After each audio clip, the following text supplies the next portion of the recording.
Doutora Rosana, por que os casos da doença têm aumentado, infelizmente, em todo mundo? Somente por conta da baixa adesão às vacinas? A coqueluche em si, né, que é uma doença que a gente fala pouco, e até quero dar um exemplo de um colega médico que me ligou semana passada, falou: você imagina, o meu sobrinho, que é aqui do Nordeste, foi para a França, fizeram lá o diagnóstico coqueluche para ele. Imagina, essa doença não existe mais.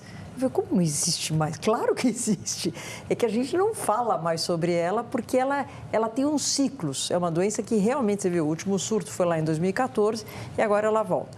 A gente imaginaria que a gente ia ter esse aumento, é só olhar o que está acontecendo na Europa, na China, muitos casos esse ano. Então, o que acontece lá no inverno deles acaba refletindo aqui para nós. Então, a baixa vacinação, sem dúvida, é mais uma doença imunoprevenível. Você viu que a gente muda de doença, mas o recado é o mesmo.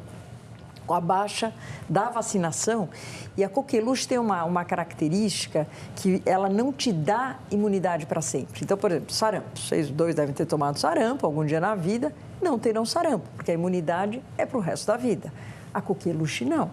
Você, mesmo que tenha tido a doença, você pode ter de novo, é uma bactéria, você pode ter de novo a doença. A vacina não oferece proteção permanente. É uma proteção máximo 10 anos, é até um pouco menos do que isso. Quem fez na infância tem que refazer a dose. Não, e eu tenho certeza, não vou perguntar aqui ao vivo, mas não é uma vacina que está no radar de vocês, exatamente porque a doença a gente fala menos. Então, quando vem um surto como esse, o mais vulnerável são os pequenos.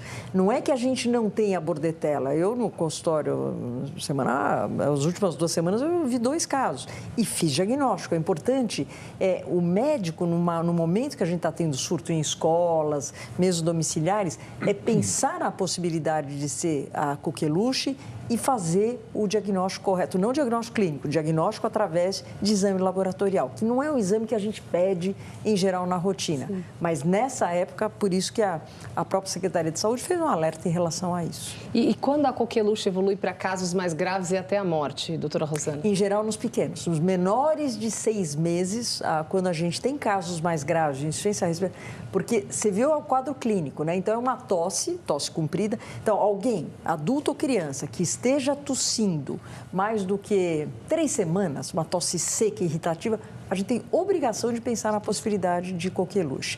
Então, essa tosse, ele faz um guincho, que a gente chama, é como um estridor. Por quê? Porque está cheio de secreção. Então, a criança tem dificuldade de respirar, por isso que pode evoluir, inclusive, para uma insuficiência respiratória mesmo e morte. Infelizmente, os pequenos estão sob o maior risco. Por isso que as gestantes, foi falado na matéria, a partir de 20 semanas de gestação, elas recebem a vacina.